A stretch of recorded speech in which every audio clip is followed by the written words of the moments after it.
All right, everybody, welcome. Thank you so much for being here. I'm Cody Gibson. I'm over the top honored that you're a part of this today. I really had I really wanted to do this, and I've never delivered it publicly before. And what this is, of course, today, this is how I business plan for the coming year. Now, there's business planning clinics that are a full day long, that are 2 days long, and those are fantastic. Like, that's going to dig deeper on what's your conversion rate, how many calls as a salesperson, how many appointments set to appointments held to contract signed to commission, all that stuff. It's important, like that matters. But I don't think, to me, in my world, it's not, it's not vital. Like, it's just important, but it's not vital. What's vital to me when I look at the coming year and I look at the next 3 years or 5 years is what's happening inside. Because I believe at the end of the day, the businesses that I own or the businesses that I run are a 100% reflection of who I am. And the job that you do is a 100% reflection of who you are, which is why I constantly think, whatever job you're in, whatever role you're in, whatever business you're in, even if you don't love being there that day, be incredible at it. Be the best at that job. If you're a janitor, be the best damn janitor there's ever been. You don't have to remain one. You can change. You can be different. Like, no one's stuck where they are. But when I think about planning for the next year, what I've learned for me is that I've overcomplicated the whole damn thing. I've made it too difficult. I've made it too complicated, and then I don't follow it. And that's been a challenge for me. So our goal today is I'm going to cover originally, we built this whole thing as 7 reasons your plan hasn't worked in the past, which, when I say that, what I really just mean is 7 reasons my plans haven't worked for me in the past. I'm assuming that we're probably cut from a similar cloth if we're hanging out together today. Only it turned into like 10 reasons. And then it was 14 questions to ask yourself for the coming year. And of course, I had 14, and those are the 14 that I use. And I've used for years and years and years. But then, like, I was up this morning, I was writing and getting ready for today, and I'm like, nah, there's more. There's actually more. There's parts of the process that I have followed that I haven't even documented, but as I started writing, I'm like, oh yeah, I do this too, and I do that too. And so I hope you get something from that. So it was originally 7 reasons. So if you're writing notes at home and trying to keep track, it was originally 7 reasons it hasn't worked in the past. It was originally 14 questions to ask yourself as you move forward. And then it was three things to do, like, when everything hits the fan, like when everything turns to shit, like everything's not working. You look down and you go, oh man, I had these amazing plans and it's not working. Everything is falling apart. Like, what do I do? And I think I ended up expanding that to 4 or 5. With that, I also threw in a bunch of other points. And so this is going to move incredibly quick. At the end, I'm going to give you an opportunity, if you want to grab the slide deck. We're not going to use slides. It's just going to be me talking. But I will give you an opportunity to download or grab the slides. If you do want to come back later, you can watch the video, you can have the slides, you can do something with it. Now, with all of that being said, the big thing today is that we're raising money for an incredible organization. And that organization is called No Kid Hungry. And No Kid Hungry, what they do, and they've been around for a really long time, what they do is they help kids, specifically kids in school programs, kids that, like maybe the kid that's in the free lunch line. And what I've learned is that you can't choose things that aren't important. Well, you can. I guess you can. You can choose things that aren't important to you. You just won't do very much with things that aren't important to you, which has been one of the truths of my life.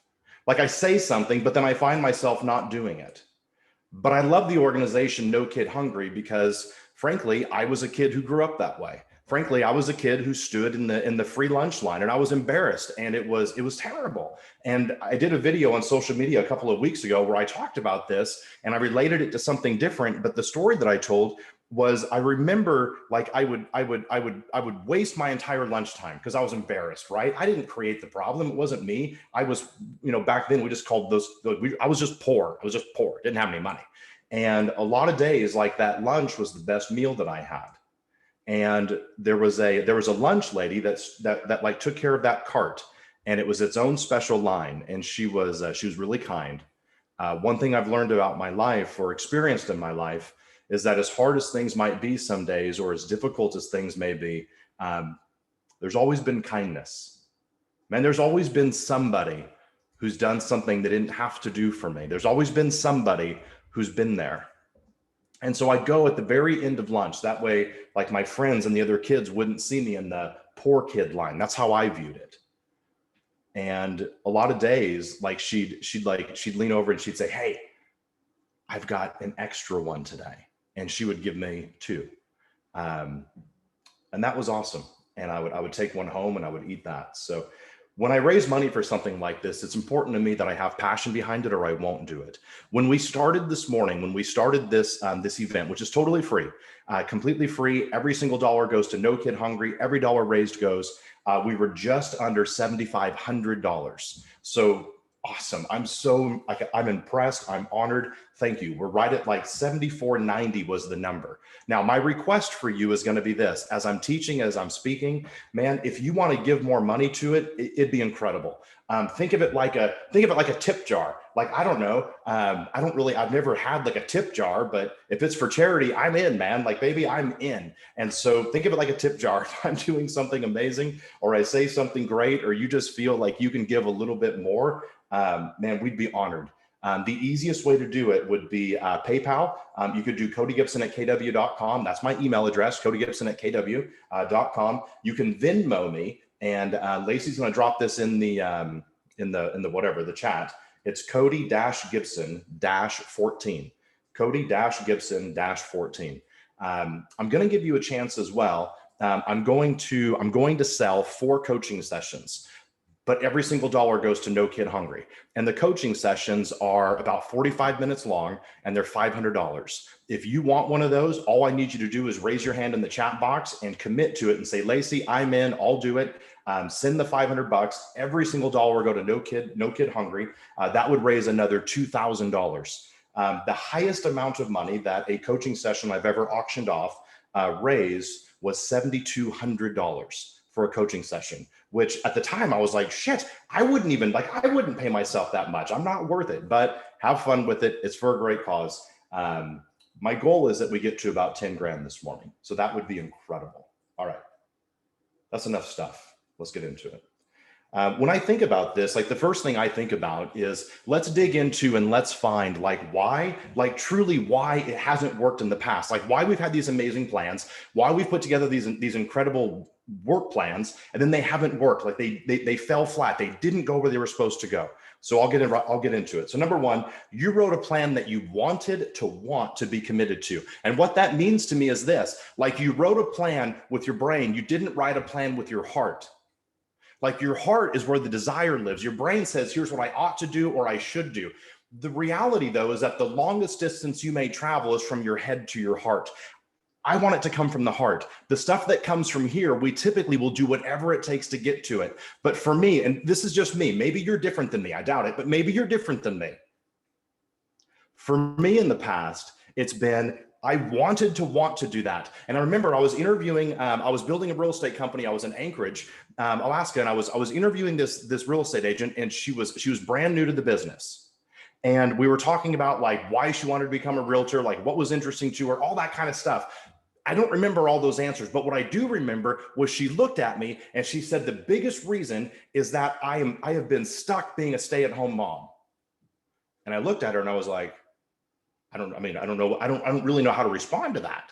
And so I just said, tell me more. What do you mean? And she said, I have wanted to be a stay-at-home mom. She's like, it is sucking the life out of me. She goes, I want to, but it's not me. I hate it day in and day out. And that's why I want to go back to work. Now, then she wanted to choose a career, of course, that had flexibility around kids and all that stuff. But I remember clear as day, thinking, while she said that, I started thinking, where in my life am I doing things or being somebody that I want to? Like, I don't really want to do it, like not in my heart. I just want to in my mind.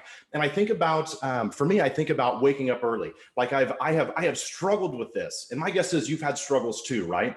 Like, and I'll tell a couple of embarrassing stories throughout our time. But there was a time that I struggled with waking up so much that I used to take, I had a slider bar, like alarm clock, and I would put tape over the bar. So that way, like in the morning, I had to peel the tape off and I couldn't hit snooze. Well, turns out that I could peel the tape off, hit snooze, and get back in bed. And so then I thought, well, I'll put the alarm clock out in the hallway. And so then I had to get up and I had to go out there. Well, then I still went back to bed. Like, I struggled with this. And you know what? Maybe you're an amazing morning person and you've never struggled with this. You've got something else, right? Like, screw you. Like, you've got something that you've struggled with. My point, though, is, are you willing to do crazy, weird things to break the habit? So that didn't work. So then the next thing I did was I used to pay a taxi company. They would come to the house and they would knock on the door until I went to the door and answered. And that cost me like 15 bucks a day. And I did that for a while. And then I started cheating on that too and going back to bed.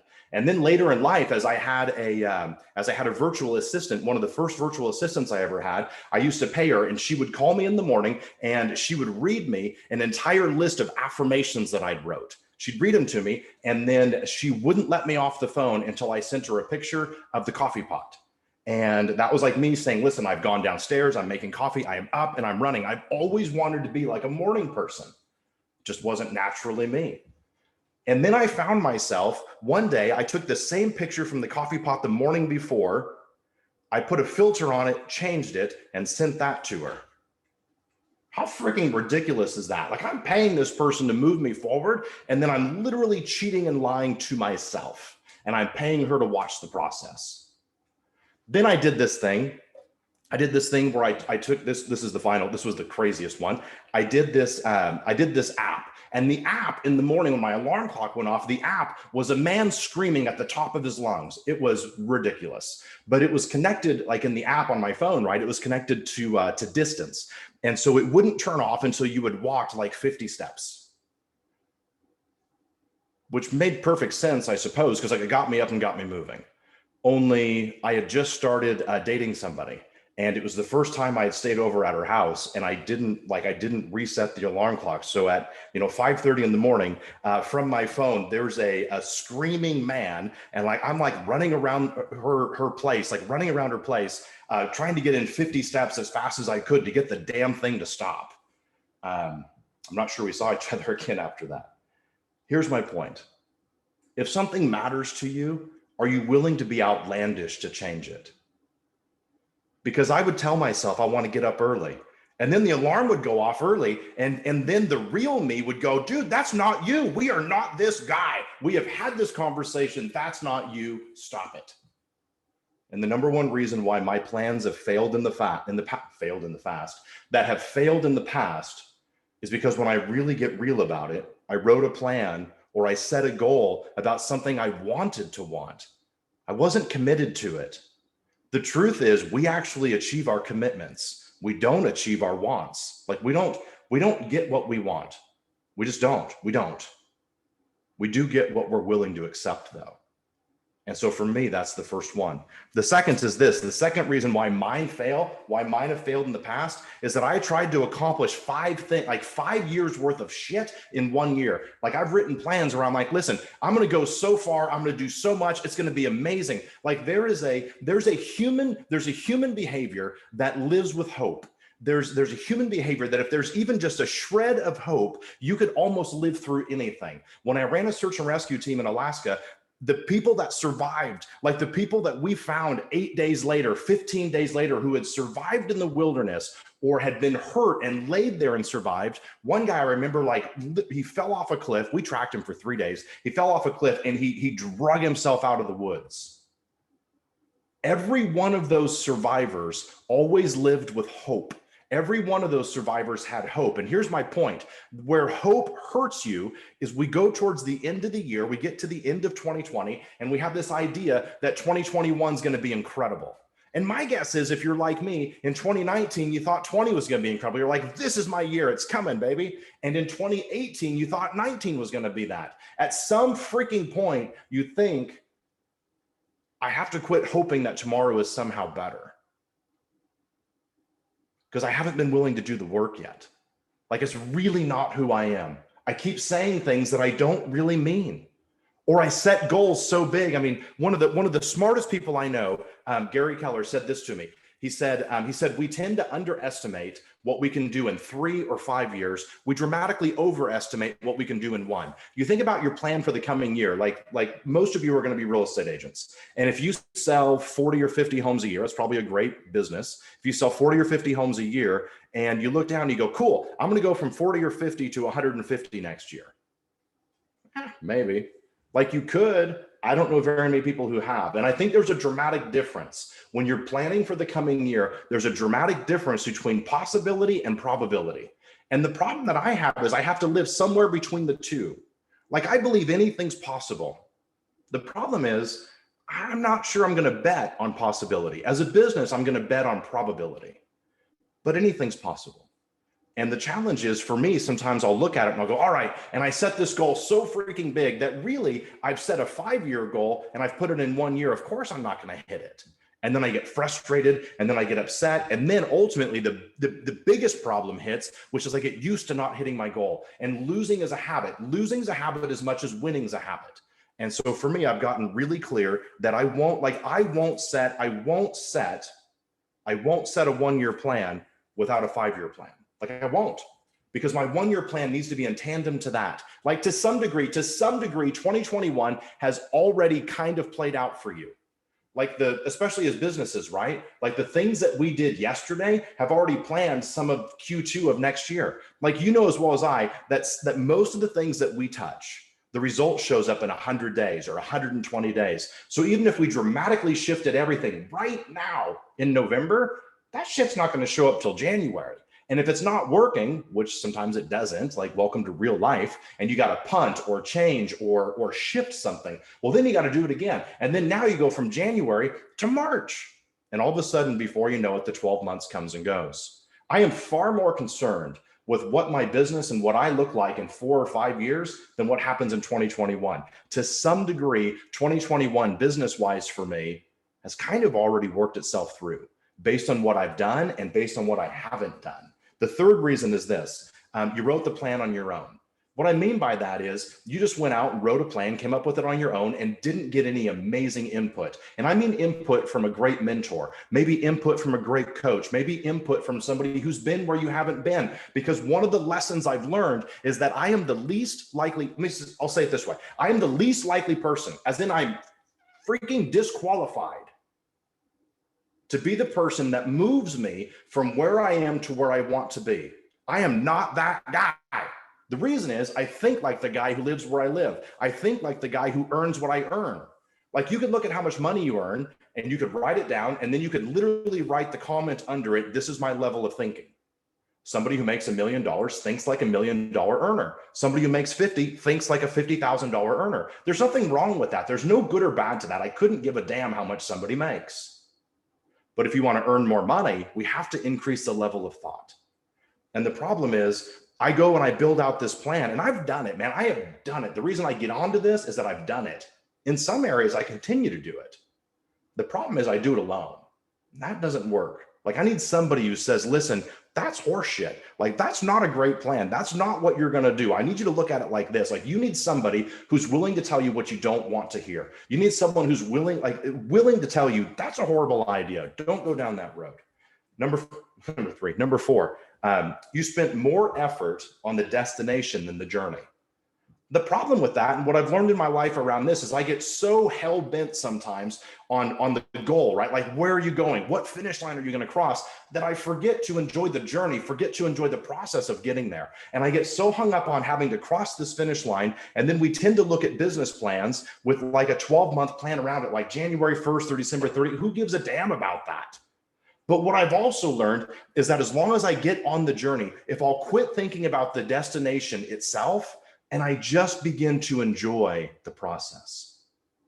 And where I really got this, like for me, where I really got this was when a good friend of mine who works with me, Charlie, got me into doing Ironmans. And with Ironmans, what I learned was this: I never enjoyed any of it.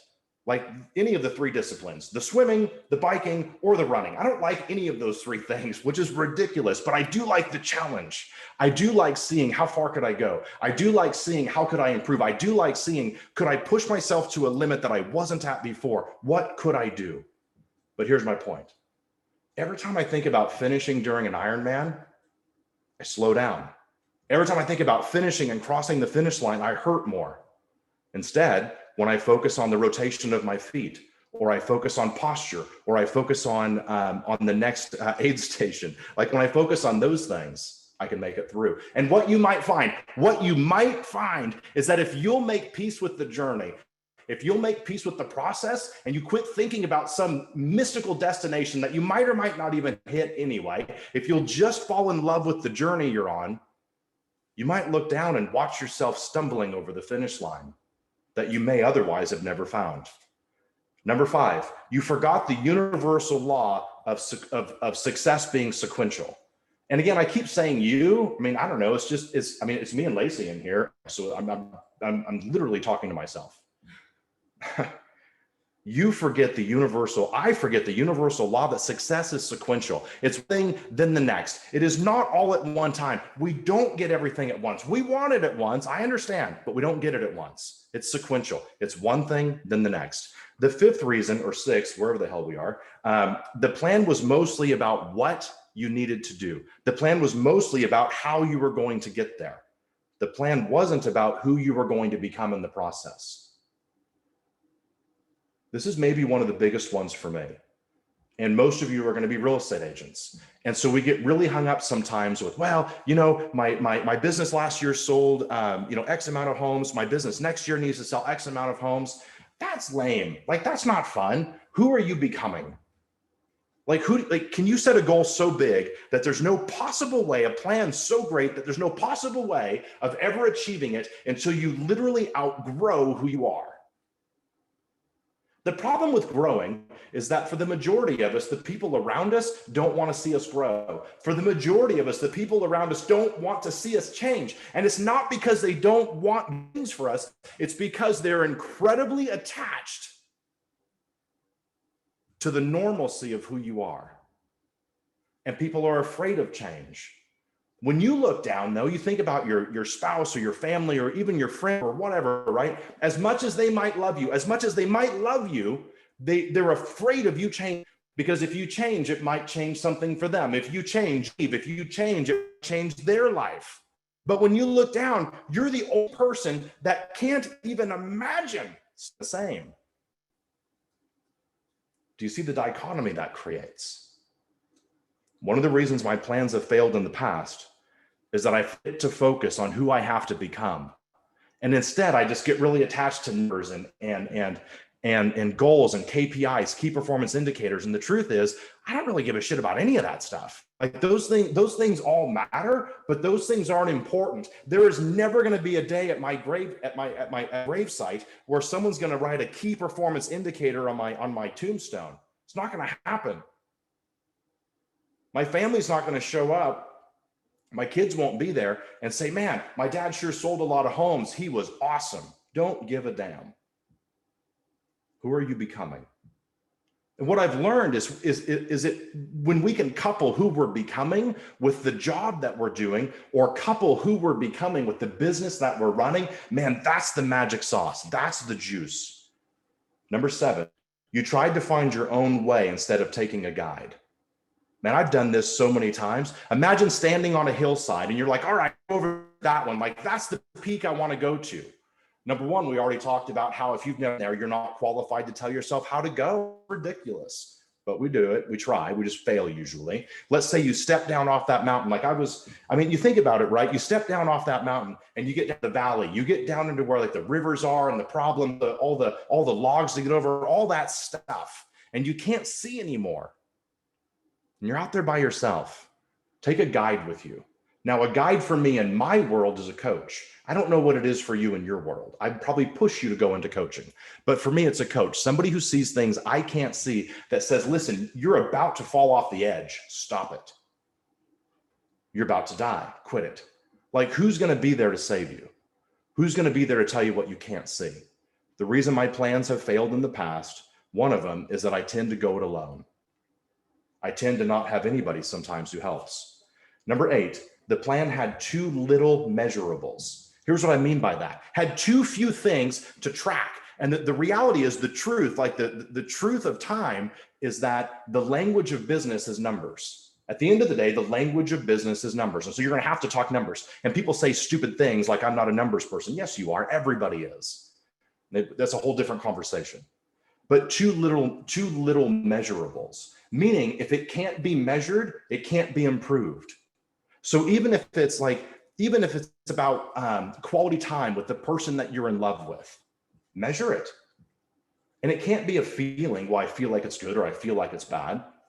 If it's units sold or appointments held or whatever the hell it is that you need to track, if it can't be tracked, it can't be improved. If it can't be measured, it can't be improved. And when I look at my plans that fail, it's usually because I have too few things to measure. I have too few things that give me an absolute reality check. The next reason, I think it's number 8 or number 9, was you wrote your plan for a boardroom instead of a battlefield. Let me say that so I say it right. You wrote your plan for a boardroom instead of a battlefield. In other words, it sounds good. It looks pretty. It's on nice paper. Nobody gives a damn.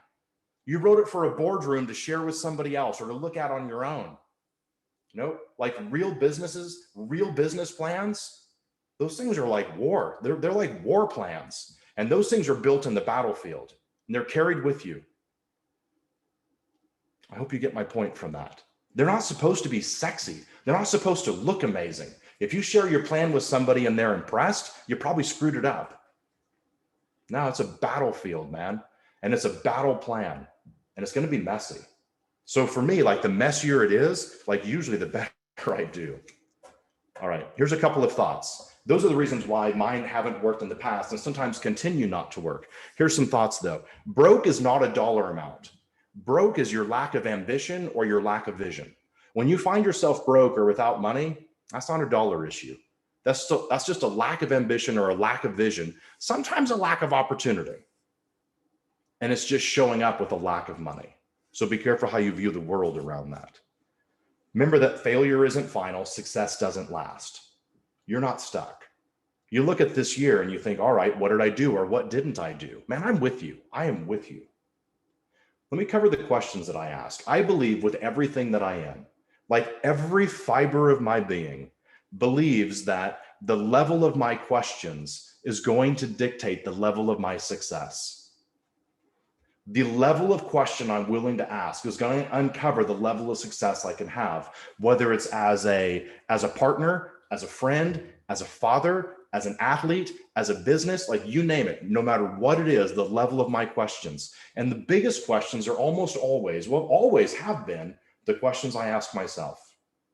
So I'm going to walk you through the 15 or 16 questions that I ask when I'm going, all right, I'm winding down one year, moving into the next. The first is this. What problem does this plan or this business solve? What problem does it solve?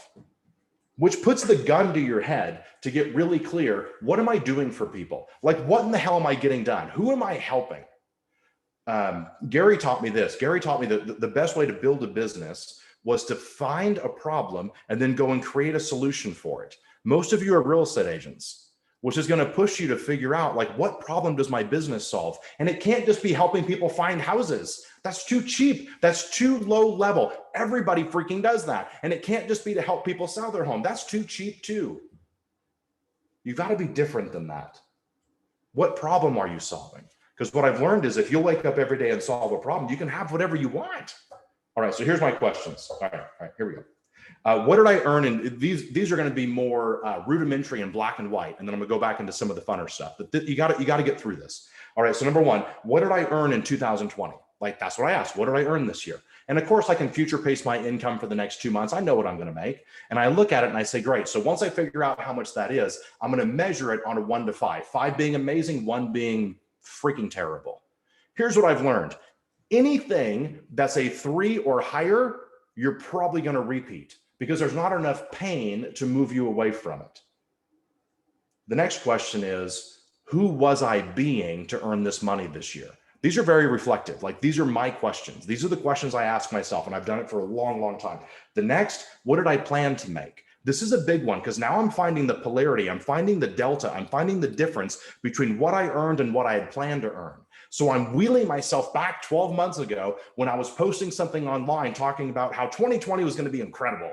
Well, I said something stupid about how like 2018 was practice, 2019 was warm up, and 2020 is game time. And you know what? Some jackass is going to post that same meme this year about next year because we live with hope. You know, at the end of the day, I really don't want to live with hope. I want to live with reality.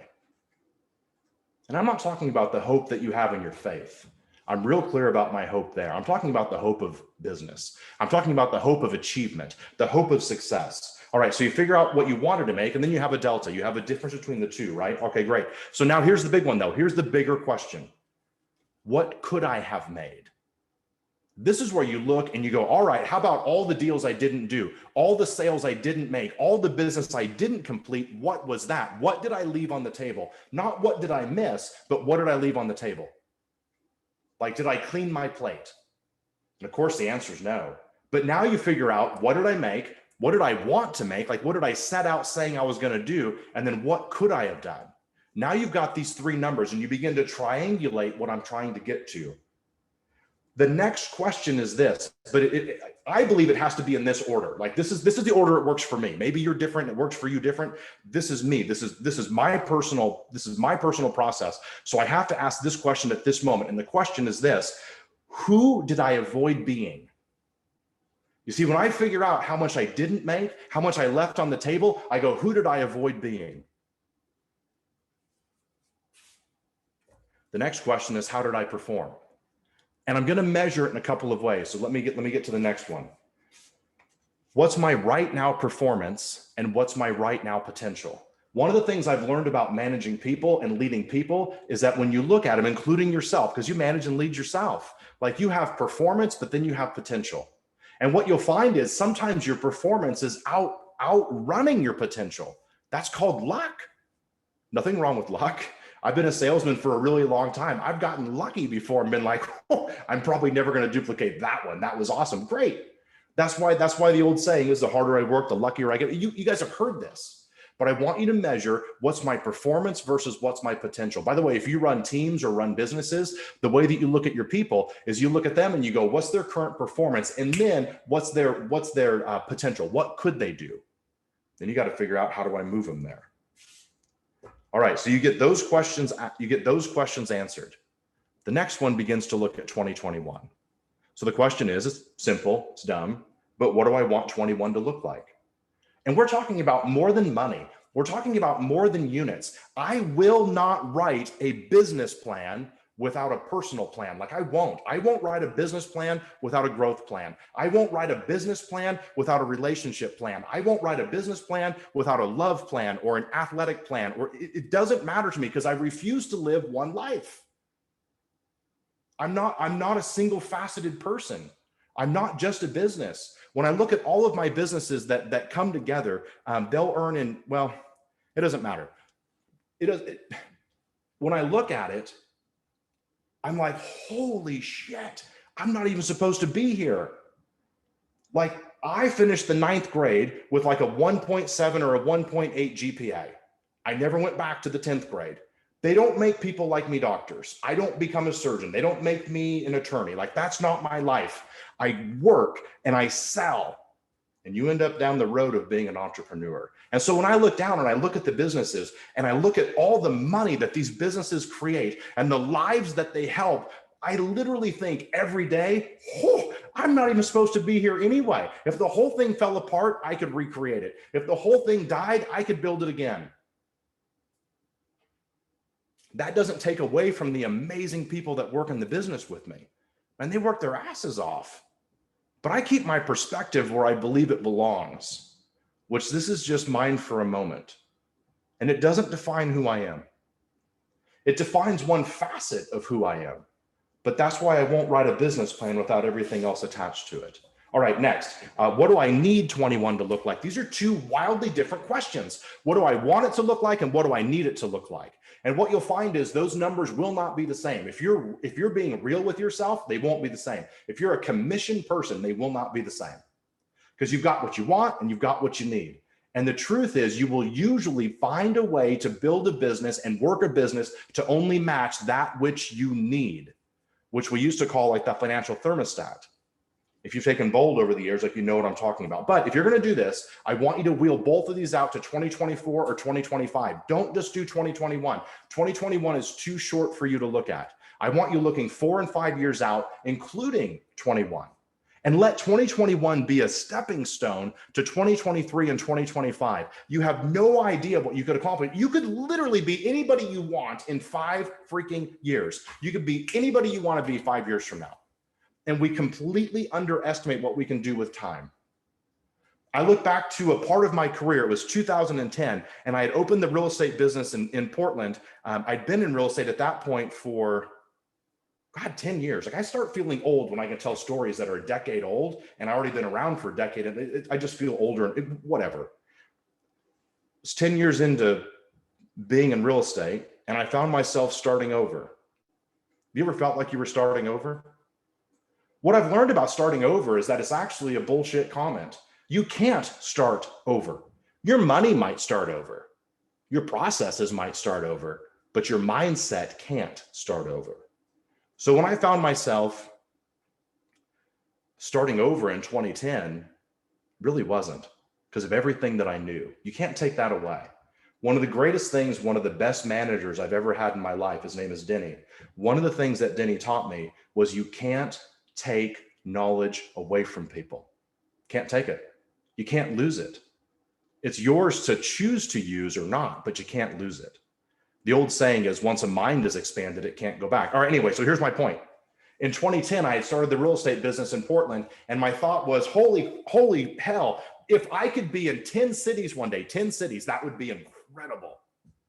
In 2012, I went to an event that I was speaking at, and I put in we all built like brochures, right? And I had like a goal, and the goal said to be in 40 cities by 2020. And I'm talking about like expansion cities, real estate, like teams in different cities, right? In 2012, when I wrote that, I was in 3. And 40 seemed like 100 miles away. And one of the things I've learned in retrospect is that we tend to look at people who achieve something incredible, and we think that somehow they sat down one day, like with this amazing crystal ball, and there was like angels that descended from heaven, and they had this amazing conversation and set this amazing plan in order. And I don't know people who do that. The whole reason that I wrote 40 cities by 2020 was 2 things. Number one, it seemed like a long way from 3. So 40 sounded good. Scary, but good. The second reason was just a play. It was just a stupid play on me, which was I was going to turn 40 years old in 2020. And I thought, all right, well, that'll be cool. Like, what a cool story that makes to be in 40 cities when you turn 40. And right now you're in 3. I was scared to death. Here's the rest of the story. In 2017, I went to another event. We did another brochure, and my assistant at the time said, hey, we need to change this. And I said, why? And she goes, look, it said 40 cities by 2020. It's 2017. We're already in over 70, like 72 or 73. And by the way, at that time, there was a man that I was in business with, Aaron, who had helped us to get to that. We would have never been there had he not done what he did. So when I say there's been lots of help along the way, it's true. But I remember looking at that and it like hit me. It hit me like a ton of bricks. And I said, nope, I'm not changing it. Leave it at 40. I know it's stupid. I know people will think it's a typo. If they know I didn't finish high school, they won't hold it against me anyway. I'm not supposed to be on stage regardless. But what it reminded me, which is the point of that whole long story, is that even when I think I'm thinking big, I have no idea what big is. If I haven't been there before, who am I to say? There was a time that I thought 40 was going to be a stretch. I thought 40 was going to be over the top.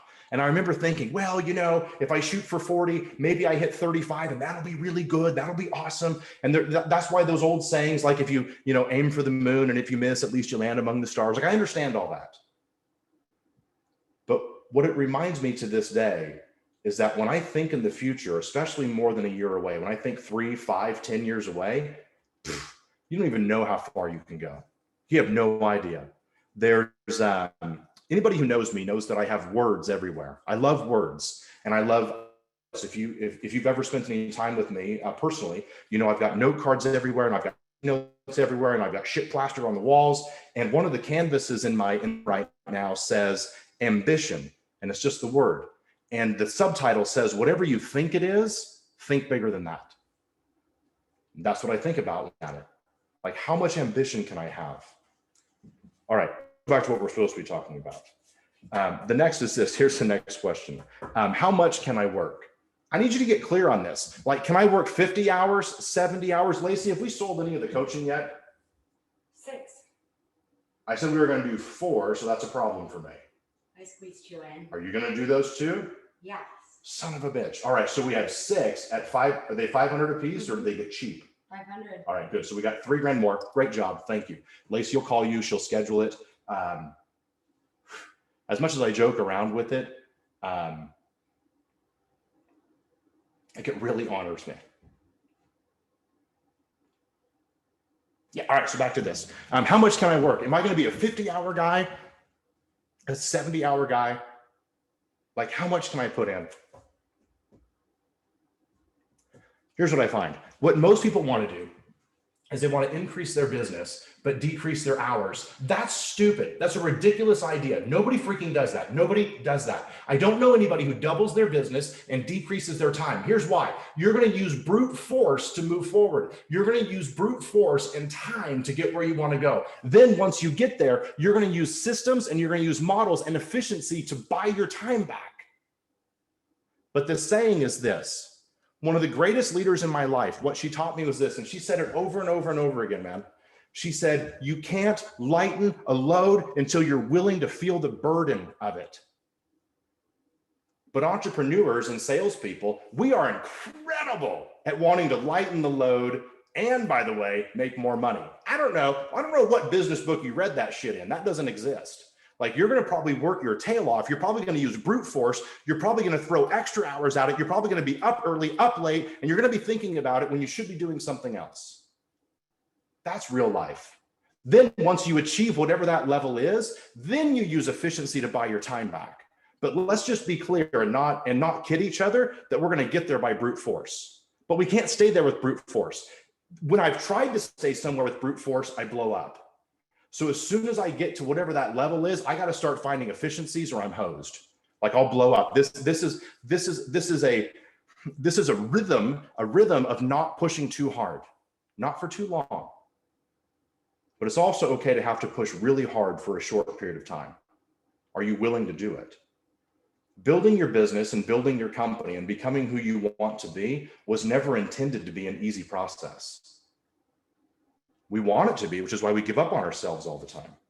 All right, next. What are my top 5 sources of income or top 5 sources of business? It's really difficult to have more than 5. You could have 8 or 10 or 12, but you got to have like a top 5. There's going to be number 1, number 2, and number 3. Now, for my friends who are real estate agents, which is going to be 99% probably that found their way onto this webinar, number 1 is almost always going to be sphere of influence, repeat, which, by the way, what I've learned about coaching other businesses this last year too and playing with that is that theirs looks the same as ours. It's just not houses. It's just something else. So usually it's repeats, it's referrals, it's word of mouth, it's those things. But you got 1, 2, and 3. And I want you to do this. I want you to treat 1, 2, and 3 like gold. But 4 and 5 are like the person you just started dating that you're not sure you're going to stay with. Here's what I mean. You're not certain about it yet. And the reason is because you should have number 6 and number 7 that could replace number 4 and number 5. Your number 4 and number 5 lead source for business should be one that you go, I don't know, man. I'm hoping that number 6 actually takes 5 out next year. And I move this one up and move this one down. 1, 2, and 3 will probably not move very much. Like, that would be well over time, right? But number 4 and number 5, I want you to treat those like the one that you're not sure you're committed to. And you're like, I don't know. We'll see how it goes. Maybe number 6 and number 7. Do you get where I'm going with this? I want you to know what they are. So again, heavy focus on number 4 and 5. Careful focus on 1, 2, and 3. Two different things. All right, next question. What habits do I stop and what do I start right now to prepare? The second you begin to write this plan and you start to answer these questions, and what I've found is this: if I'm willing to answer these questions, if I'm willing to walk down this road, I need to find a way that I can drink coffee while I talk. If I could find a way to do it, it'd be great. What habits do I start and stop? So what I find is this: if I'll answer these questions, I've got a plan at the end. I literally have my plan built. Then I go and I add all the numbers into it, like, all right, well, conversion rates and how many units and all that kind of stuff. But those things are not vital. What's important is that this is vital. How I think is what's vital. And so what habits do I stop and what do I start? Now, here's my rule. This is just my rule. I won't pick more than 3. The reason is, when I think about habits to start or habits to stop, if I write down 8 or 10 or 12, I never do any of them. But if I write down 3, I can actually do 3. There's a rule around 3, at least for me. Maybe you're better and you could do 4. I don't think you're going to do 15 though. Just pick a couple. And by the way, what I've learned is this: these are usually those teeny tiny habits. And one of the greatest lessons I've learned from another incredible person in my life, his name is John Chaplak, great guy to follow. One of the things that John said to me once, he said, I want you to think about a door. And he goes, I want you to look at that door and look at what holds the damn thing up. It's going to be hinges, right? And you look at the size of the door, the height of the door, the weight of the door, and you look at these teeny tiny little hinges.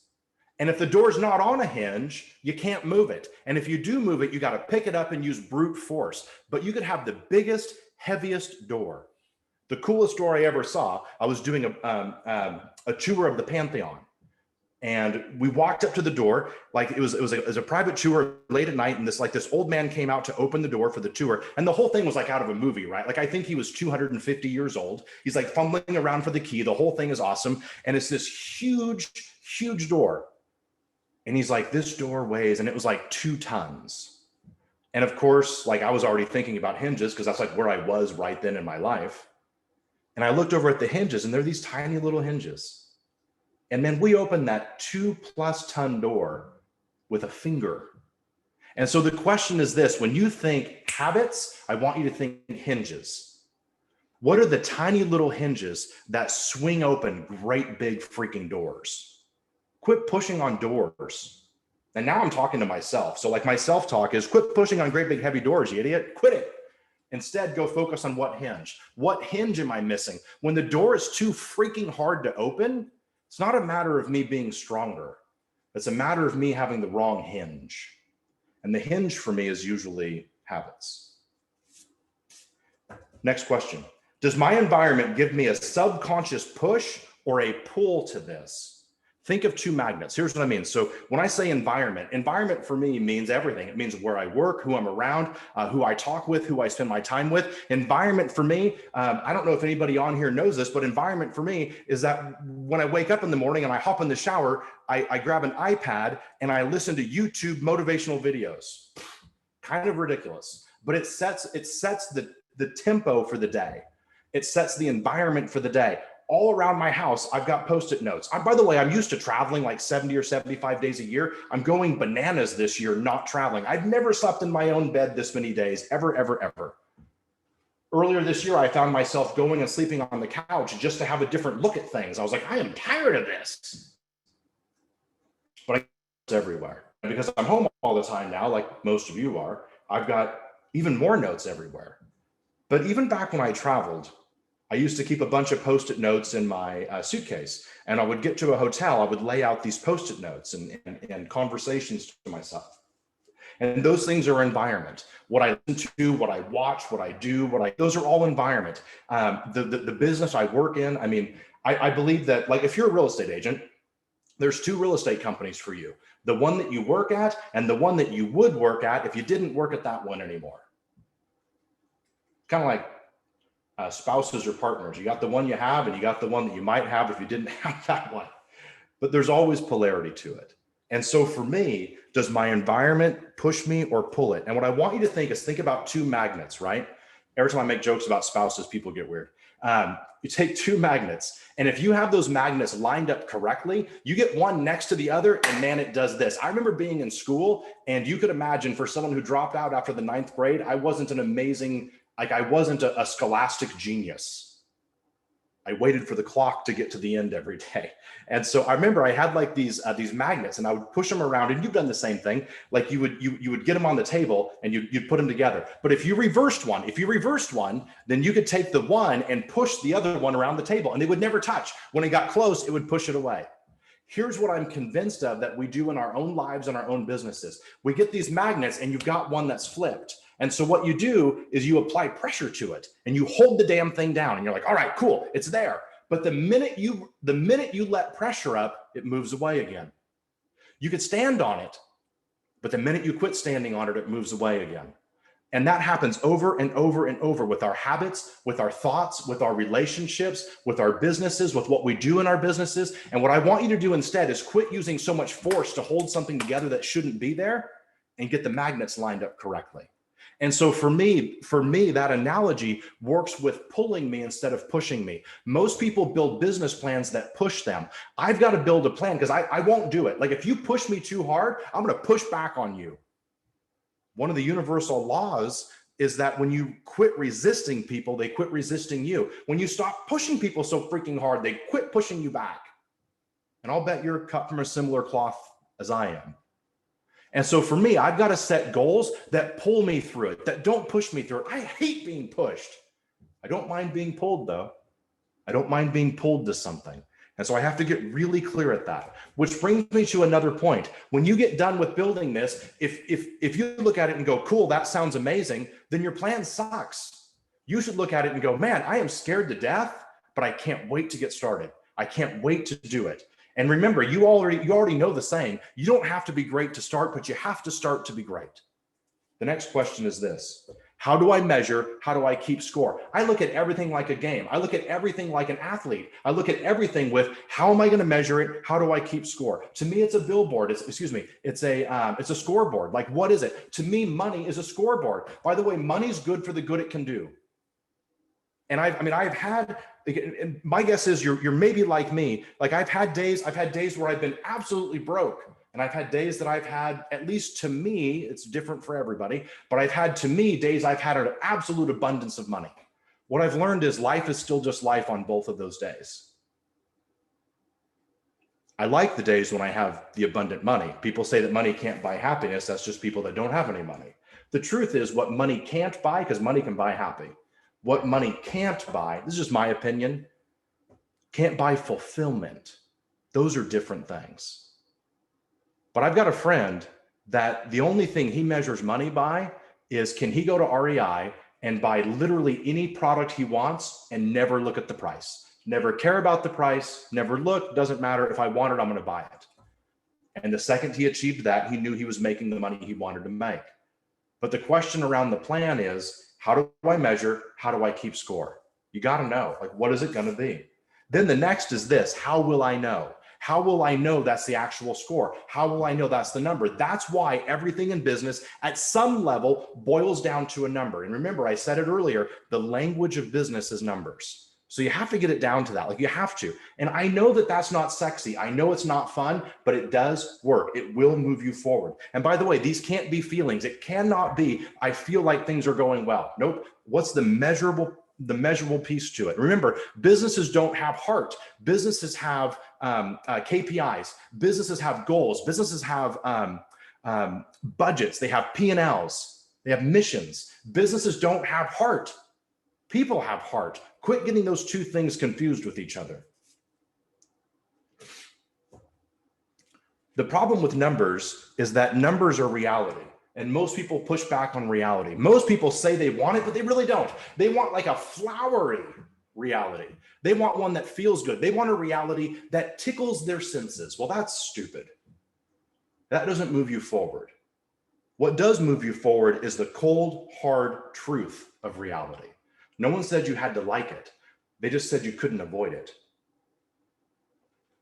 Here's where my mind goes when it comes to reality.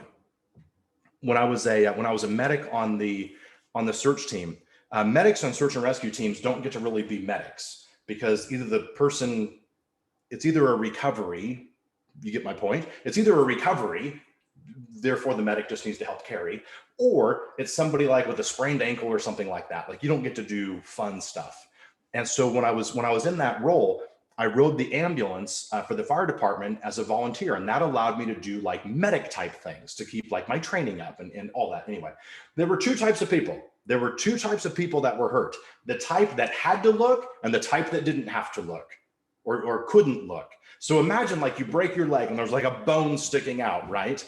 The reality seeking person, this is who I am, says, I got to look, show me. Now, as the medic, I'm like, are you sure you want to look? Like maybe you don't want to, like, right? Like I get that. Like see the analogy for what it is. But I'm the one that goes, nope, I got to see it, man. I got to see it. I know it's going to hurt, but I just got to see it. The other person goes, I ain't looking. Be careful which one you are. Putting the scale in the closet doesn't change what you weigh. The reality that we run from is almost always the reality that we're seeking. Wrestle with that one for a while. The things that we push away are actually what we want. All right, next, how often are we going to measure? So the next question is how often? So what's the rhythm going to be? Like, is it going to be daily? Is it weekly? Is it monthly? I don't give a damn which it is for you, but I'll tell you this. Most people measure it too infrequent. Most people measure it once a week or once a month or once a quarter. You know what? My money never got better until I visited my money every single week. And it drove, I mean, this is now probably 4 years deep for me. I wish it would have been 10 years deep. I'd have more money today, but I don't. But about 4 years ago, I went to a Friday money meeting. And a Friday money meeting in my world was, we looked at all the companies, looked at all the businesses, looked at all the credit cards, all the income, all the expense, everything, and dealt with money every single week. What it allowed me to do was never let things get weird. What it allowed me to do was when things got off track, they couldn't be off track for more than a week. Like I could fix a week, I could recover from a week, but I cannot recover from 2 months. My year is shot. So I think people measure too infrequently. So maybe it's every day, maybe it's once a week. I mean, you probably have some numbers that you track daily, some numbers you track weekly. That's up to you. What do my 5 sources need to be? Now, this is, again, these are built in order of how I ask them. So if you're taking notes, this works for me. Play with it and see if it works for you. But you see where I brought back in, what are the 5 sources? What should they be? What do they need to be? And I'm really clear at this point in my conversation with myself that it's not about what I want. What do they need to be? What does the business need it to be? You see, when I go through these questions and I get really attached to where I want to go, all of a sudden I don't care as much about what it takes to get there. In other words, you've heard the old saying that a big enough why beats every how. When you're stuck on how am I going to get it done, when you're stuck on how am I going to get it to work, you have forgotten why you're doing it. Businesses fall apart for this reason. Jobs fall apart for this reason. Relationships fall apart for this reason. Well, how would it work? Well, how would it work? To hell with that. If we figure out why and we get attached to why, the how's going to show up. There's a freaking way. Maybe I'm a hopeless romantic when it comes to my life, my business, my job, my career, me as a dad, like all the things that make me who I am. Maybe I'm a hopeless romantic in every sense, but I just believe that if I'm attached to where I want to go with it, I'm going to find a freaking way. And if I can't find it today, you know what? So far, there's always been a tomorrow. And I'll look again tomorrow. You can't beat someone who doesn't stop. You can't beat somebody who doesn't quit. You can't. Now there's a giant truth around, there's a difference between quitting and stopping. One of my favorite books is, one of my favorite authors is Seth Godin. And Seth wrote a book called The Dip, and it worked really well for me because it was short and it had great big fonts. So it was really like, it was right up my alley. But in The Dip, like in the very beginning of the book, the book's probably 12 years old now. In the very beginning of the book, or in the first chapter somewhere, it said something like, winners never quit, or do they? And he went on to talk about there being a giant difference between quitting and stopping. There's things that don't work. That doesn't make you a quitter. It means that you stop. A professional triathlete, of which I am not, a professional triathlete, if they're racing for money, if they're racing to win, when they realize that they're not going to win, when they realize they're not going to place, when they realize they're not going to be in the top 3, most of them, unless there's a reason to stay in the race, they quit. They stop, like they walk off the course. It's the amateur who's there, whose goal was just to complete and get the medal. It's not wrong, but the game was being played 2 different ways that day. There was the amateur that goes, I just want to finish. Great, that's awesome. I've been there too. But there was the professional that said, I want to place. And if I'm not going to place, if it's not my day to place, I'm not going to put my body through this. I'll come back and race next week. Now, hear the analogy for what it is, right? There's a difference between stopping and quitting. All right, next, who am I doing this for? And again, for me, the order of importance matters to this. Who am I doing all this for? Like when I'm diving this deep, when I'm getting this deep on where I'm going and what it means to me, I've got to have a who attached to it. And for me, when it's myself, it's never been enough. I don't know if you live a different life than me, but there's times in my life that I won't do hardly anything for myself. But if somebody needed something, I'd walk over shards of glass to help them. Like there's things I won't do for myself, but if one of my girls needs it or if my son needs it, and you couldn't stop me. So I've got to get really attached to who I'm doing this for. And that works in a lot of ways in my life. This morning, I stayed up really late last night, and I probably shouldn't have. Stayed up really late last night. I woke up at 4:45 this morning, couldn't sleep, whatever. Anyway, and so at 5, I'm like at the kitchen table, I'm writing and I'm preparing and I'm getting this ready. I took about half of what I was going to say and changed it, but I was excited about it. And for me, the who, and I'm never going to meet them, but for me, the who is there's going to be some little dude, some little girl, some kid who's going to get a lunch or a dinner, especially this year with the schools being what they've been. I mean, No Kid Hungry's done an amazing job this year because so many schools have been shut down. And a whole bunch of schools have been like, hey, we're going to keep doing the free lunches. But you got to remember, if you're an underprivileged kid, how are you going to get to it? And No Kid Hungry's done a really good job with that this year, getting the food to them, keeping them safe, keeping them fed. And so for me, who shows up real fast? I'll do anything for who. All right, next. Who can I help? And who can help me? Those two questions for me, they always go hand in hand. I don't like asking one without asking the other because there's a give and take. There's a universal law in how the world works with the law of reciprocity. Who can I help and who can help me? Now, for me, that's not always the same individual. For me, that's not always the same name. Sometimes it's universally, right? Like who can I help and then who can help me? Like I believe you send it out and I believe that the world sends it back. We get that which we send.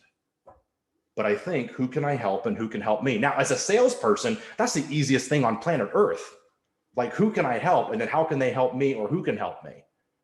But it's important that I ask it at the end, not the beginning. The next question is this: what is my currency? And when I get clear on this and I get clarity on it, here's what I mean. It won't just be money. My currency is not money. My currency could be relationships. My currency could be energy. My currency could be, and it goes back to the who a second ago. Man, when you need something, can you get something done? Have you made enough deposits professionally and personally that when you need a favor and you can just say, listen, like I remember, she's probably not on here, but Marita, works in the Houston market, and she's like one of the very best title executives, like very best title executives with Fidelity National Title. Been a good friend for a while, and here's what I mean. I texted her and I said, I need a favor, and her response was 100% done. By the way, what is it? Can you call that in with people? Who can you help and who can help you? So you have to make the deposit first. Like you get it. But there's a universal law to it. Who can you help and who can help you? What's my currency? The currency won't just be money. The lowest form of currency in my life is money. I love money. How much of it can I have? I love money. Money's amazing. But when it comes to currency, it's the least of which. The most of which is energy. The currency that I care the most about is energy. My energy, the energy around me, the energy of other people, the vibe that creates. The second to me is going to be relationships. Like, I mean, in a weird way, like who owes me a favor? Like who have I helped that I could say, man, I really need your help. Could you help me with this? What's your currency? If your currency is money, no matter how much you have, I think you're living a very poor life. You could wrestle with that. That's yours. It's not mine. All right. We got through the questions that I asked myself. Here's the bailout process. You look down and you go, holy hell, like nothing's worked, like everything is falling apart, the wheels fell off. And sometimes the reason those plans don't work, like here's one of the reasons why. It's because you set a professional level plan with an amateur level work ethic. Let me say it again. You set a professional level plan, but you brought a rookie or you brought an amateur level ethic. John Maxwell said it this way. He said, you can't have uphill goals with downhill habits. And there's not a single one of us who hasn't lived that before. We can't become who we want to be while we're still worrying about who we were. You got to let go of that. Like the problems, the challenges, the issues, like we've all got our stuff. I love the saying, be kinder than necessary, because you have no idea the fight or the battle that someone's in. No idea. Like you never know. You never know when the person next to you is just trying to hold it together. You don't know. You have no idea. So be kind. Back to this. Bailout plan. Everything fell apart. Wheels fell off. Welcome to Earth. By the way, if your plans always work, you're a small thinker. If your goals are always hit, you're a low thinker. I think you ought to push bigger than that. Again, that's just my opinion. You could take that or do what you want to with it. All right, here's what you do. And I think I told you I was going to give you 3, but when I really got into it, I had more than 3. Shocker. The trick here is speed. The issue with when the wheels fall off is speed. Recognizing the challenge. Has there ever been a time in your life that you've looked down and had something blow up, end, or stop, or quit, or no longer exist, and you think, oh my gosh, if I could just wheel it back a week before that, if I could just wheel it back a month before that, if I could just have the time back, and you know you can't. Speed. In lead generation, we call it speed to lead. In businesses, we call it speed to react, speed to take action. How fast can you take action? Are you willing to be quick at this? You can't stare at it. You can't look at it. You can't wait. You can't get the time back either. So speed's the biggest issue. When things aren't working, just own it. This is why knowing the numbers is so important. This is why, like back to that idea of the scale not living under the bed, the scale not being in the closet, right? You can fix it if you can see it. Speed. Don't wait, take action. Next, this is immediate change to my pattern. So here's what I do when I look down and the stuff I said I was going to do isn't working and it's falling apart and the wheels fell off. What I immediately do is I take action as fast as I possibly can. And I screw that up too. Man, there was an issue this year that I knew there were some challenges to it and I just waited. I knew there were some challenges to it and I didn't address it. I didn't deal with it. And if I could get that time back, I'd do whatever it took. Can't, so it is what it is. But here's my point. I immediately take action and I change my patterns. It's not even the business stuff. It's my own patterns. And the reason why is this. When the business isn't working, I know that it's a reflection of who I am. And so if I can change, there's a reason I'm not doing the activities. Like we'll take lead generation for an easy example, right? Let's say you're not selling enough homes or not making enough sales because you don't do enough lead generation. You can't just go, cool. Well, you know what? Today I'm going to do the lead generation. Bullshit. You're probably not going to because you didn't want to yesterday. So what makes today any different? So what I've learned is this, the easiest lever to get me to change something I don't want to do is to change things I don't care about. And for me, maybe your life looks different, but for me, it's changing my routines. It's changing the side of the bed I sleep on. It's changing my process when I go to bed or my process when I wake up, or it's changing. I remember one time I was trying to solve something like a big business problem. And for a month, and I don't even know that I've ever told this story, I ate with my left hand, which I'm right-handed because I'm not a weirdo. It's always the left. You guys get my point. But I changed that habit. Of course, I went right back to the right, but all it was doing, I believe all that it's doing is subconsciously telling my mind we're changing something.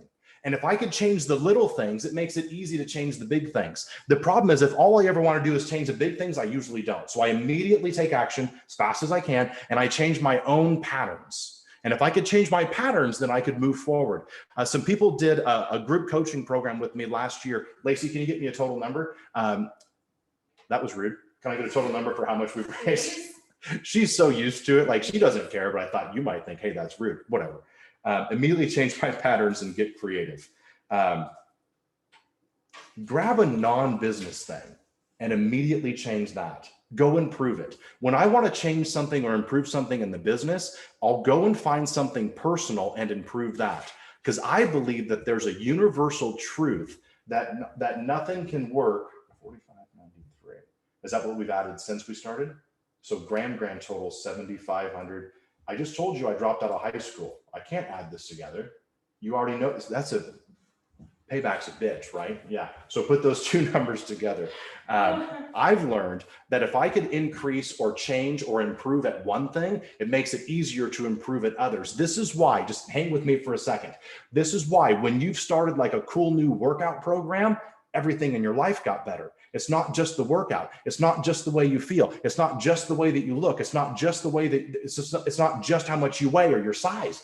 It increases and makes everything better. Because remember, one of the laws is that success is sequential. And so if I have the bigger the business challenge I need to go fix, I'm going to go and look for the personal thing first. And if I could do that, you're at $12,096, which is freaking rad. Our goal was 10 today, and you blasted right past that. Thank you. If I can improve something small, I can improve something big. It's one of the truths I've had. The next is this. All right, reset and recalculate. People fight me on this one, and I'm fine with it. We can fight all you want. I do not care your opinion on it. This is mine. By the way, you came to my class. So here's what I do. Like when things are falling off, it's not working, the wheels fell off, I go through what I just gave you. That was the process. Then I go to the business. I go personal first. It is always personal for me. My business shortcomings always start in here. My business problems always start and end here. I've gone through some amazing people in my companies that if I was a better leader at the time, they'd still be here today. And I screwed up. All right. Welcome to Earth. But reset and recalculate. And this is where people fight me. If you have to drop your goal this year in resetting and recalculating, I would rather see you in May look down and go, you know what, man, I set this amazing goal and I'm not going to hit it. I'm not going to freaking hit it. There's nothing I'm not going to make it. This is where people fight me. They go, well, Cody, but it's possible. Yeah, I guess. But I'm not in the business of betting on possibility. My business doesn't have a heart. I'm in the business of betting on track record, and I'm in the business of betting on patterns. One of the biggest lessons I've learned works with people that you work with and you live with, but it also works internally too. I don't trust people's words. I rarely trust their actions, but I can always trust their patterns. And what I mean by that, another leader taught me that. And what she said was, she said, anybody could say whatever they need to get what they want. And I'm like, yep, got it. Been there and done that. Anybody can act a certain way for a short period of time to get what they want. And I thought, yep, also done that, guilty. Then she said, but when you see people's patterns again and again and again, you ought to just start believing them because that's who they are. So I'm in the business of betting on patterns. That doesn't mean that people can't work through something. It doesn't mean that people can't change. It doesn't mean any of those things. It just means that I'm going to be wrong more than I'm right, or I'm going to be right more than I'm wrong. And I got to bet on probability. So if it's May and you look down next year and you're like, there is no way under the sun I'm hitting this number for whatever reason, who cares? Who gives a who cares if that's the case? Who cares? It's May. I would rather see you go, you know what? I'm going to punt. And I'm going to reset and recalculate, and I'm going to run the next 4 months. Well, it's May through December, if that's the case. So that's the analogy, Cody. I'm going to run the next 7 months, and I'm going to kill it. I'd rather you reset and recalibrate than to run the rest of the year knowing you're not going to hit it. Because here's why. Every day we're laying these memory tracks in our mind. And every day we're reaffirming to ourselves we're not even going to hit our goals, so goals don't matter. We're not even going to get there anyway, so who gives a damn? That's a problem for me. I've got to win. I think winning is habitual, and I think losing is habitual. And so I refuse to lose for too long, even if it means I've got to lower the bar. And if I have to lower the bar, it doesn't mean I'm bad. It doesn't mean I'm not good at it. It just means I'm not there yet. But you know what? I got tomorrow. So far in my life, I have had a 100% success rate at making it through shitty days. 100%. Nothing's taken me out. And my guess is if you're watching this, you've got a 100% success rate. I've also had a 100% success rate on there being tomorrow. There's always been one so far. And if I lose today, I'm going to wake up tomorrow and go back to work. I might lick my wounds tonight, and I might have a 5-minute funeral, but I'm going to get up and go again. And if I win or lose tomorrow, the day after that, I'm going to get up and go again. And all I have to do is believe there's a shot. All I have to do is believe there's a possibility, there's a percentage of available win. If there's a percentage of available win, I'm in. But when I look down and there's no percentage of available win, there's no possible way to win it. One of the companies I shut down in 2016 was a food business that when I looked at it and I ran it out, I said, even if I quintupled, I think that's fivefold, even if I fivefold increased the business, I have no pathway to profit. And I was like, shoot, how am I doing this? So I shut the company down. And at the time I lost about 120 grand, which to me was a whole lot of money. And I had the conversation with the wealthiest person I know. And I said, I lost 120 grand. And he laughed and he said, sounds like a cheap lesson.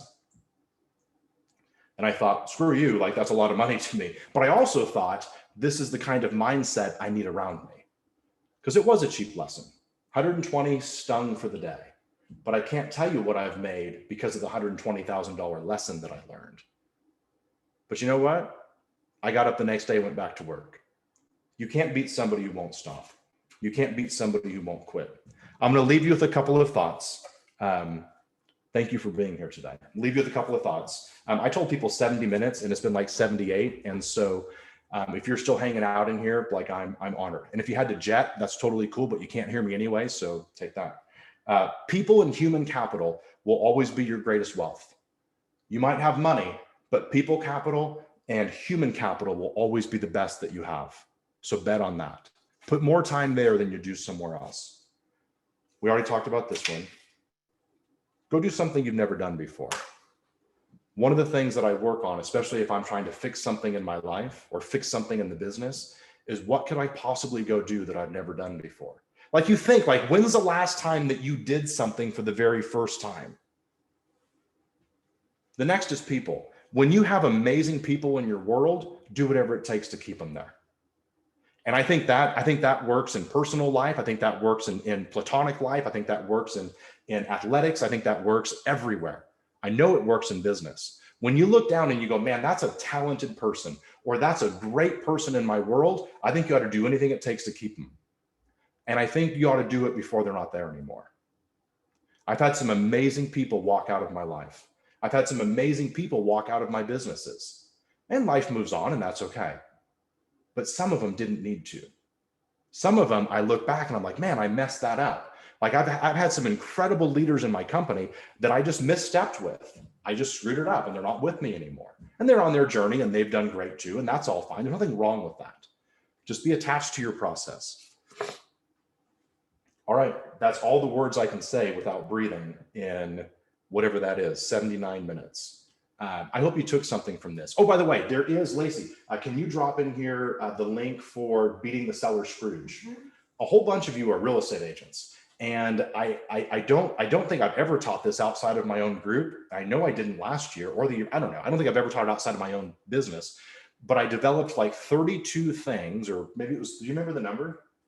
28. So we'll call it 28. So it's 28 things to do moving into the holidays to beat the seller Scrooge, of dealing with the holidays for Thanksgiving and Christmas. Like those are tough for us as real estate agents. And that class, Lacey's going to drop it in here. There's a link. You can sign up for that. That one's going to be free. If you want to throw a donation, we're going to raise money for No Kid Hungry again. Totally cool if you want to, or you could just come for free. If you gave a good amount today and you're cool with it, then you sign up for that and don't give a dime. If money's tight for you, it's been tight for me before too. If money's tight for you, then don't give the money. Keep it.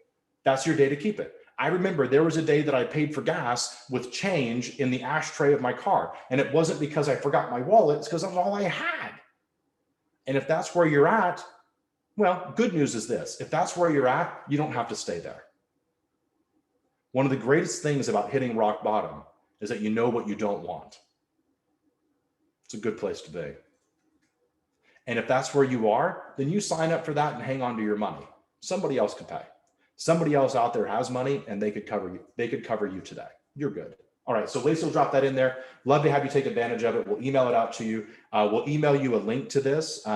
We'll finish the slide deck. I don't love doing slides. We'll finish the slide deck and we'll send that out to you. If you were registered for this, we'll send you the slides from today. I hope you got something from this. The only request I have is if you learned something or you had an aha or you heard something, you're like, yes, that was awesome. Then my request would be that you put it somewhere. Like you write it and you put it in front of yourself to remind yourself. Maybe it's a note. Maybe you put it on social media. And if you do, you could use my name and tag me, or you could choose not to. I'm okay either way. Doesn't matter. But I believe in the law of leverage. And if 800 of you were on here today, and if 400 of you said something online and 1,000 people see it, even if they weren't here, maybe what we did today helps someone that we don't even get to know. So I believe in that. I believe deeply in that. You never know who you're encouraging. You have no idea. So go be that person. All right. Have an amazing day. It's been my pleasure. It's been my honor. We're at 12,486. You guys are amazing. Incredible. 12,486. Thank you so much. If you need me, Cody Gibson at kw.com. You can check out the link to that class at codygibson.com. And my mobile number is 907-529-5172. If we haven't connected on Instagram, I'd love to connect with you there, Cody Gibson 1. Facebook says I'm already full of friends, so I feel bad about myself some days, and I just look at that, and it's like a shot in the arm. But I'd love to connect with you on social media. Have an amazing day. I'm going to stop talking. Thanks for being here.